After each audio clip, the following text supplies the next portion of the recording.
Hello everyone. Thank you so much for coming back to my channel.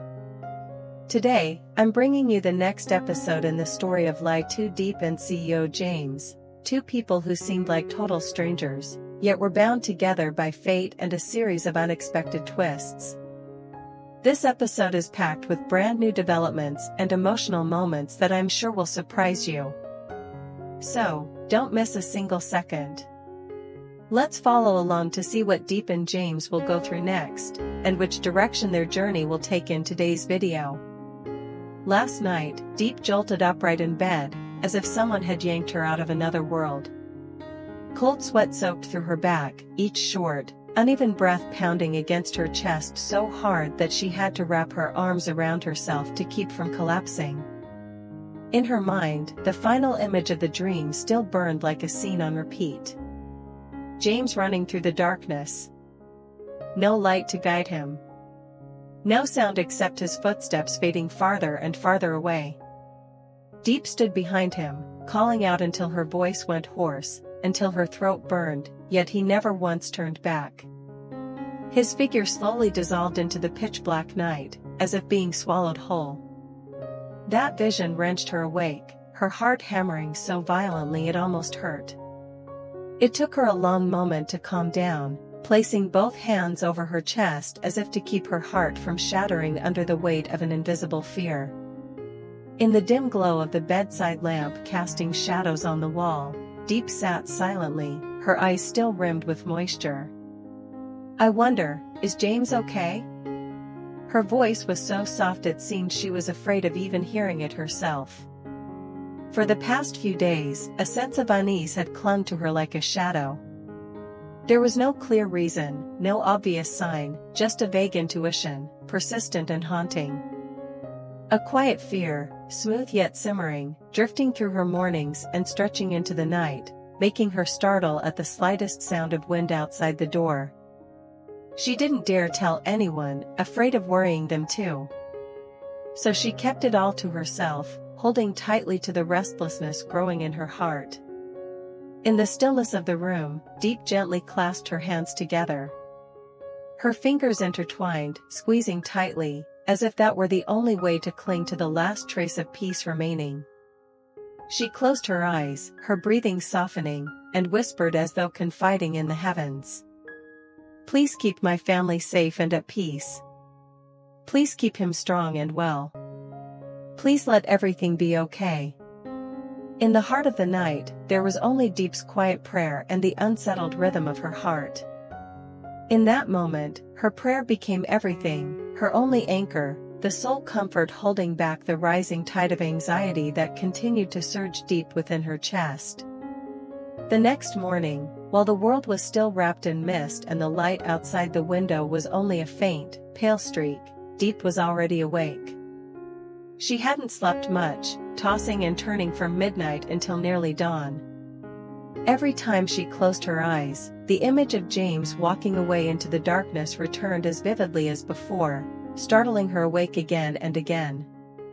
Even so, as she stepped out of bed, Diep told herself to stay calm, to keep up her usual routine, because little Nee was still in the house, and she didn't want the child to see the quiet storm growing inside her.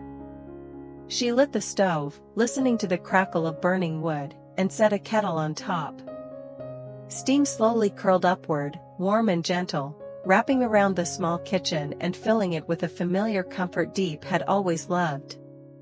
While waiting for the water to boil, she took out a toothbrush and washcloth, then prepared a steaming bowl of noodles for Nee. Her hands moved naturally, but her eyes carried a weariness she couldn't quite hide that morning. Nee woke up, still a little unsteady on her feet, and climbed onto her usual chair. Though she said nothing, her eyes held a distant sadness, the kind children struggle to conceal. Just after lifting a few strands of noodles with her chopsticks, her face fell, lips pouting. "Can I skip school today, Auntie Diep?" Her voice was weak, dragging out the words as if all she needed was a single yes to drop her chopsticks completely. But Diep knew very well, it wasn't laziness or exhaustion.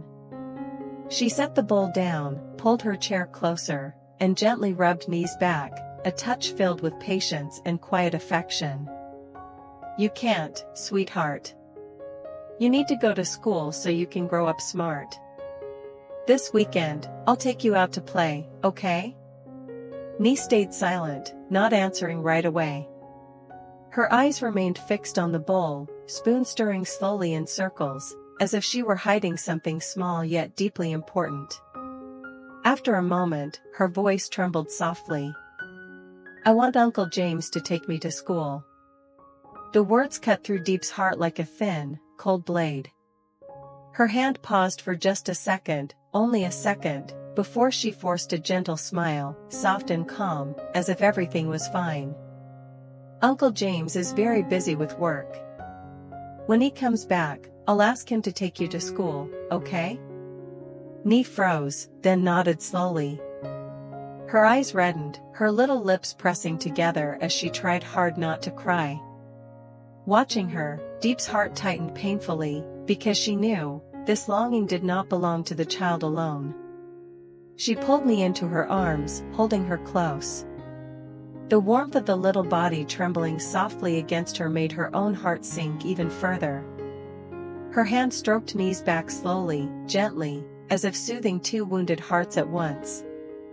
Because the truth was, she missed James too. Missed him so much that every corner of the house seemed to echo his presence. Missed him so deeply that even the mention of his name made her chest feel unbearably heavy. But she couldn't say that to Nee. All she could do was hold her tight, as if embracing both the child's longing and her own silent emptiness in one single, aching hug. After taking little Nee to school, Diep stood there watching until the child's figure completely disappeared behind the gate. A quiet sense of emptiness crept into her heart, but she quickly took a deep breath, reminding herself that a long day still lay ahead. She turned her motorbike and headed straight up to the fields, where the workers were already waiting. The morning air on the farm was cool and carried the rich scent of fresh soil. Distant birdsong echoed softly, peaceful and calm. Diep tried to soak in that serenity, even though deep inside, the unease from the night before still clung to her like a stubborn red thread that refused to snap. By the time she arrived, everyone had already started. This year's cassava crop looked good, the tubers were big and firm, their skins still coated in soil, a promising sign of a plentiful harvest. Diep rolled up her sleeves, bent down with them, gripping the base of a plant and pulling hard. A whole cluster of cassava burst from the ground, dirt scattering lightly around. An older worker nearby glanced at her and chuckled warmly. "You're really good at this, young boss." "Not bad at all, you're just like one of us." Diep brushed the dirt from her hands and gave a soft smile. "I'm used to it now, uncle. Keeps my mind busy." It sounded like a casual remark, but only Diep understood what she truly meant. The physical labor kept her occupied, made her hands sore and her back ache, but in return, her mind felt less hollow. At least, when her hands were buried in the soil, she didn't have to think too much about James, the man she couldn't contact, couldn't check on, could only wait for in silence. Every now and then, she lifted her head to gaze at the distant mountain range, as if hoping his figure might appear on some dusty road far away. But the wind only brushed through her neatly tied hair, carrying no news at all. Everyone worked non-stop until nearly noon. The cassava piled up higher and higher, each sack filled and neatly tied, ready for transport. Diep lifted one to estimate the weight, then said, "That makes 8 sacks already. We'll do the rest this afternoon." They nodded and scattered to sit under the trees, taking a break with some water. Diep sat down beside the sacks as well, wiping the sweat from her brow and inhaling the fresh breeze sweeping across the fields. Yet no matter how peaceful the scenery was, her worry for James still wrapped tightly around her heart, a silent grip that never once loosened. From the fields back to the warehouse, Diep's steps were slower than usual. Not because she was tired, but because her mind still clung to the emptiness she'd felt after leaving me at school, and the quiet worry that had followed her all morning. She lifted a hand to wipe the sweat rolling down her temple, her breathing mixing with the sun-scorched scent of the increasingly harsh midday air. In the distance, the hills had already begun to change under the shifting sunlight, patches of ground glowing brighter and brighter. Yet the breeze drifting down the slope remained cool, brushing against her skin with a gentle touch. But that comfort was only on the surface. Inside deep, the heaviness still sat there, like a rough stone buried deep in her chest. It wasn't sharp enough to take her breath away, but it never left, making every inhale and exhale feel slightly strained. When she stepped into the storage shed, Diep took a long, quiet breath. The smell of soil clinging to the cassava, mixed with the familiar scent of burlap sacks, filled the air, the very aroma of harvest days. It suddenly reminded her of the first time she came to work in these mountains, when everything had felt new, her hands clumsy, and her heart light with no worries to hide. Now, everything was different, not because the work was harder, but because her heart was carrying so much more. She bent down to check each sack. Squatting low, she pressed her hands against them to test their firmness, then gently lifted each one to estimate the weight. Though this was a familiar task, every movement was careful and precise, as if staying focused was the only way to keep her thoughts from drifting back to James. She opened her notebook and wrote down each number, her handwriting neat and steady, a habit she had kept since the day she first took charge of this place. Never careless. Never rushed. No matter how busy or exhausted she felt. Just as she was writing, her phone vibrated softly. The sound against the wooden table was faint but sharp enough to make Diep's heart jump. She glanced at the screen, it was only Van. A quiet sigh escaped her lips, though she couldn't tell if it was relief or disappointment. She quickly wiped her sweaty palm and answered. "Hello, I'm listening, Van." Van's voice on the other end was clear, but to Diep, everything now sounded as if filtered through a thin veil, slightly muted, slightly distant. She listened, but barely absorbed any of it. Part of her mind was still wandering somewhere down the road to the district, or wherever James was on his business trip, a place from which she had no news at all. While Van listed off tasks, Diep gently interrupted, keeping her voice calm and even. "Just summarize everything and send it to me on Zalo, okay? I've been busy at home these past few days, so I haven't had time to stop by the company." Her tone was natural, controlled, no hint of trembling, as if everything were perfectly under control. But in truth, she was only trying not to let anyone hear the heaviness pressing on her heart. After hanging up, Diep set the phone down on the table and sat there in silence for a long moment. Her shoulders slackened slightly, as though she had just finished holding herself together and was finally letting some of that tension go. She leaned lightly against the warehouse wall, tilting her head up to look at the corrugated tin roof blazing under the noon sun. Outside, everything felt strangely peaceful, the birds, the wind, the sunlight pouring down, as if the world itself were trying to soothe her. But inside Diep, her worry for James continued to grow, like a dark cloud quietly hovering overhead. She didn't know when it would fade, or whether it was a warning of something to come, or simply the fragile sensitivity of someone trying to hold a family together in the quiet absence of the person she loved most. While sitting in the corner of the warehouse calculating the morning workers' wages, Diep had just set her ledger bag down when her phone rang again.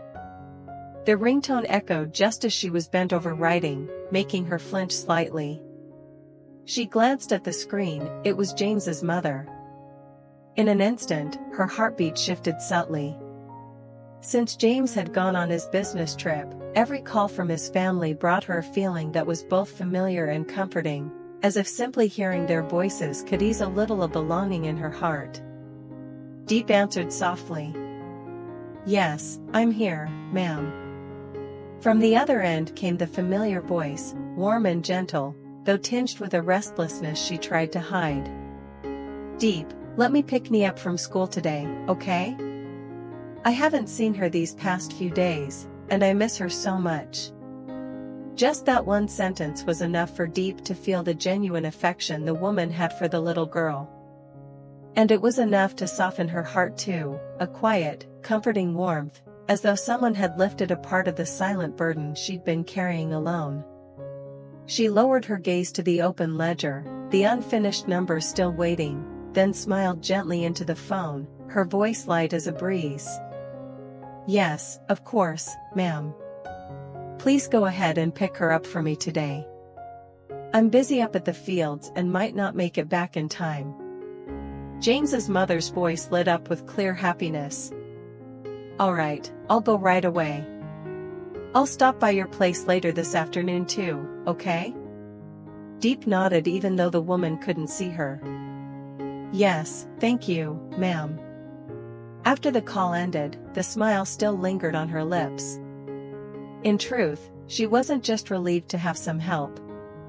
She was grateful for the way James's family had always treated her and me like their own. Amid these heavy days filled with quiet worries, even a small gesture of care like this was enough to warm Diep's heart again.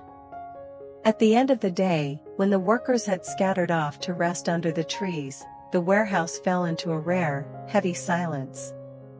The laughter and chatter from earlier faded away, leaving only the sound of wind sweeping across the cassava fields, carrying with it the scent of damp soil and the lingering warmth of midday sun. Diep remained standing there, right in the middle of the neatly stacked sacks of cassava. The sweat on the back of her neck had dried, her hands still dusty with earth, but she didn't seem to care. Her whole body felt suspended in a strange in-between state, not exhausted, not energetic either, just drifting in a quiet, indescribable emptiness. She reached for her phone. The screen lit up, its glow reflecting in eyes that had been red since morning. And then, that familiar, cruel line appeared again, cold as a blade against her heart. Unable to connect. No missed calls. No new messages. No sign at all that James still existed on the other end of her world. Only a blank, chilling silence. James was on a business trip in Cambodia. She reminded herself of that again and again, clinging to the thought like a fragile lifeline. But 3 days had passed. 3 long days. Not a single text. Not a single word. Not even that tiny online dot appearing on the screen. Diep drew in a breath, but it only made it halfway before catching painfully in her chest. She tried to swallow, but her throat turned bitter and tight, as though something invisible were blocking it. In a voice barely above a whisper, almost as if speaking only to herself, she murmured, "Where are you? Are you okay?" Her fingers tightened around the phone, trembling slightly. Not from the cold, but from the dark possibilities she tried so hard not to imagine, yet they crept into her thoughts like thin needles all the same. A strong gust of wind swept through the open doorway of the old wooden warehouse, carrying with it a sudden chill that made her shiver. The emptiness of the space echoed the sound of the wind, stretching it into a long, haunting sigh, like a silent warning. Diep stood frozen, her heart so hollow it frightened even herself. And then she understood. The storm she felt was not in the sky. Not among the clouds drifting past the distant mountains. It was rising inside her. A storm filled with terrible premonitions, heavy unease, and a suffocating ache of longing. In that moment, Diep stood alone in the vast cassava warehouse, with nothing but the sound of the wind and the glaring glow of her phone in her hand. Her worry for James was no longer just a fleeting premonition, it had grown into a silent fear, slowly expanding inside her chest. She closed her eyes for a while, taking a deep breath to steady herself, but her breathing still trembled. Something was clearly wrong. And Diep knew she could no longer keep comforting herself the way she had before. Sooner or later, the truth would come to light. The only question was whether she was truly ready to face it. What is really happening in Cambodia? Why has James been completely out of contact for 3 whole days? Will Diep's deepest fears become reality? All will be revealed in the next episode. Don't forget to leave a comment and follow along so you don't miss this crucial development. And Diep knew this was a storm she could not escape. Xin chào tất cả mọi người đã quay trở lại với kênh của mình. Hôm nay thì mình đang làm video về mình tự Diệp. Không biết là tạo ảnh kiểu gì.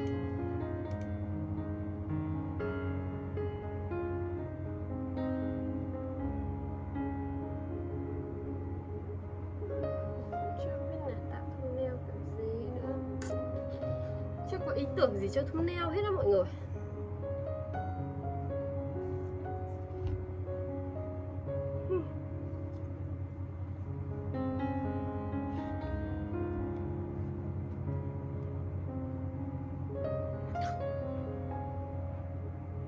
Vẫn chưa có